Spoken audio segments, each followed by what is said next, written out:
Hi guys and welcome back. For today we're heading over to RAF Lakenheath and Mildenhall, some of the busiest RAF bases in the UK, and our aim is to get some fast jets and also see some larger planes at Mildenhall. With a bit of luck I'll show you a jet on screen now.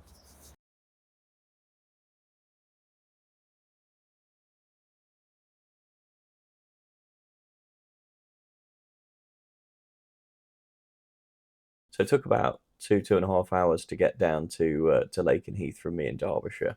The route down was largely motorway and dual carriageway. There was plenty of traffic around as well on the day. As we got near Lakenheath, there was a load of thick fog, and I thought it was all going to be for nothing. And then it just disappeared again when we got near the base, which was great actually, because it meant there was enough moisture in the air for us to get a lot of the fluff on the wings as the planes were taking off, but without it ruining visibility. Later on, when we moved to Mildenhall, there was a bit too much atmospheric disturbance due to heat haze. But this is us just arriving at Lakenheath, where there's plenty of parking and plenty of people there too. It was a great day. I'd recommend a trip down.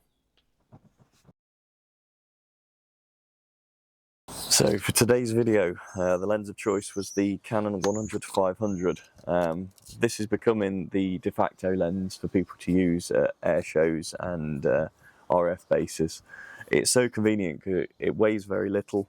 It's got great zoom capability. It's externally zooming, so it gets bigger as it zooms. You've got a few settings to configure on it, whether or not you're using the full or reduced focal set.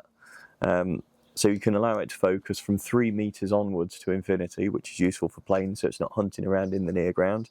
So we were using the 3 meter plus switch. You can use autofocus or manual focus. We were on autofocus, and I would recommend you do too. Image stabilization, there are 3 modes on this lens. So it was on for a start. We were using mode 1, which is just handheld. We are stabilized in all directions. If you use mode 2, it lets you pan, and mode 3 only applies when you press the shutter down. In terms of the lens itself, you've got zoom, which is the large furthest ring. You've got the lens tightness, so you can adjust how easily it slides, and that can be useful to stop it falling as you're walking along with the lens. And the internal one is if you're manually focusing it. There's also a control ring on the Canon RF lenses. I use that for shutter speed to quickly change that. It does have a tripod mount. You can move that around should you so desire. Let's put that where it should be. I have mine mounted on an Arca Swiss plate, which is like a wedge that's quite quick to fit. The lens hood that comes with it has got a slot in it to allow you to get to filters, which I wasn't using. I just have a UV filter on the front of the lens. And that's it for the lens. So the picture taken on the day was a fast-moving jet, so we were at high shutter speeds. This one was at 1,000th of a second. Because it was bright, our ISO was quite low. We were at 100. I did drop to 50 sometimes, and our aperture was at f7.1. Our focal length was at 254mm for this shot. Now, when the planes are moving past you, you end up using the full focal range of that lens. So you'll end up with 100mm when they're really close to you and 500mm when they're just on the horizon. Subject to detect was set to animals, not people, not vehicles. So animals does seem to work better for planes. And I was using a combination of mechanical shutter for prop planes and electronic shutter for the jets. I did use quite a lot of high-speed shooting, and that makes sure you just capture that right shot. And that's it for settings. So here's an F35 on the ground. There was no shortage of opportunities to shoot the F-15s and F-35s in the air and on the ground. This gives you an idea of the view I had from where I was based. You could see the hangars and the runway. This was over at Mildenhall, where we could see one of the rivet joint, or RC-135W, which is a surveillance plane coming into land at Mildenhall. And then we have a Globemaster III C-17, which is a large transport aircraft that we also saw at Mildenhall. Okay, so this is the final shot that I chose, and I chose it because I simply have never seen it before. The fluff you get on the wings is quite common, but the rainbow that I've got here is just unusual. Certainly not something I've ever seen. So what we're going to do, we're going to start with the crop, and we'll pull it in reasonably tight. I want to get the end of the trails, and I want the plane to be pointing in the direction out of shot, but I don't want to crop in so it's sort of right down at the end of the frame. Something maybe like this. Actually, that's quite balanced. I quite like that. Yeah, I think we'll use that as our starting point. So I'll duplicate the layer, and the first change we make will be quite considerable because we need to make it so you can see some of this detail and stop it being overall too bright an image. I've slightly overexposed this one so I could pull out bits here and there. So Control L, levels, and you'll see our histogram, instead of being neatly spaced, has got a lot of white space at the bottom. Now if we go right up to the plane, it will be awful. That's not where we want to be, but we do need to roll up this left side till we get somewhere near data. Okay, so we'll start there. I do expect to come back to this. Now obviously that's taken down the plane's brightness as well as the sky, and that's to be expected. So I'm going to duplicate that layer again. I'm not going to do anything more on that layer, and I'm going to go straight into shadows and highlights. Now all we're looking at is the plane really here. Okay, that will do. And now on the highlights, this will affect everything else. So we'll just pull that down a little bit. Okay, and I'm going to do that again on another layer. We started with this, and we've gradually built to this. Now I'm going to go for levels again. So again, I'll do another layer. And I'm just going to pull up the left side again. I think that's as far as I want to go on that. Now, you will find if you zoom in, you can see the JPEG algorithm's weakness. It's very unusual for me to have an under and overexposed shot like this, where I'm trying to pull out details, but it's still quite recoverable. If we go right back down to the original image and look in, it's not noticeable at all. It's just when we start trying to pull things down, you start to see some of these artifacts appear. And we can deal with those, don't worry. Right, let's finalise this crop then. So there's a little bit too much dead space in this top corner, so I will pull in a little closer, and I think that will do. Okay, vibrance and saturation. The afterburner is cool. So I built a jet engine a few years ago, and the year after I built the jet, I built an afterburner for it, and that let it shoot 15-foot flames down the garden, and it looked kind of cool. In fact, I might throw a video in here of this so you can see it.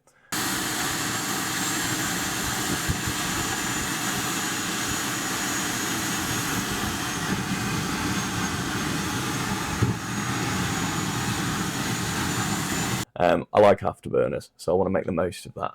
So image adjustments, vibrance and saturation, and we'll see if we can bump that up a little bit. Okay, that's better. Cool. Okay, and I'm going to do curves, Control M for curves, and I'm just going to pull up the bottom of the curve again. Just looking at the plane. Okay, that'll do. And how are we looking up close? So we've got a little bit of speckling coming in, all over the image really. So we can try filter noise despeckle, and that might improve things. In fact, it does improve things, so we'll leave that. And then we'll have another new layer. Sometimes despeckling works, sometimes you have to use either blur, smudge, or topaz denoise, other tools. How's this looking? Right, this does need a bit of cleaning up. So I think I will quickly move over to topaz to denoise this and see how it goes. Okay, so I'm just using the standard model, and I've tweaked the values a little, and I've pushed the noise removal right up. I'm actually at 99 on that. Sharpness is up 17, and that seems to have cleaned it up nicely. Yeah, I think I'm happy with that. Okay, I'll paste that back in as a new layer. Okay, so if we look at the before, then the after, it's quite subtle when you're at this level of detail, and then when we zoom in, you can see the noise a little bit more clearly at this level here, and then denoised, that goes away quite nicely. I'll make another new layer. I'm just going to go for a selective colour this time, and see what happens when we start working our way through the various colours.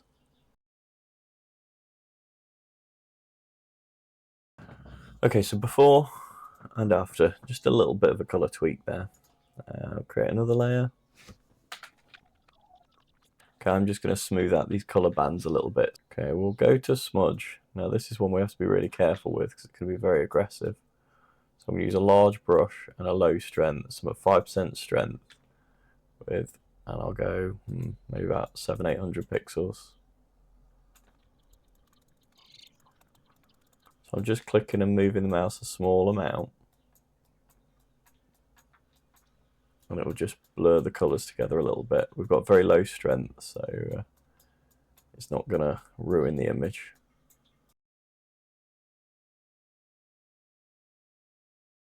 Okay, I think that'll do. I will just crop in a little further and then merge all these layers now. I'm happy with those. Okay, next to the plane, I will brighten this up a little bit. So I'm going to use the dodge tool and 100-ish pixels, 25% exposure is fine on shadows. And we'll just pull up a few bits of the plane. The plane is an F35 semi-stealth jet. They sound amazing. And a single engine plane that the US use quite a lot in their Air Force. And one more levels. So Control L for levels, and I'm just pulling up the sky. And this is really setting the tone of the final shot. Okay, can I boost the colours a little bit more? I'll have a look. Yeah, so vibrance is plus 32, saturation plus 10. I think that still looks okay. One look at shadows and highlights. Okay, shadows 14%. No need for a highlights change. I think that's just about it. As I say, this is an effect I've never seen before with the sort of rainbow of colours working its way through the moisture that's coming off the plane. I think it looks kind of cool. All we've done is exaggerate that. It was there all by itself. It's not artificial. I think that's the final image. So I hope you enjoyed that, guys. Visiting the RAF bases is always good fun, and we saw some great planes on the day. If you enjoyed the content, please do like and subscribe, and I'll see you at the next one.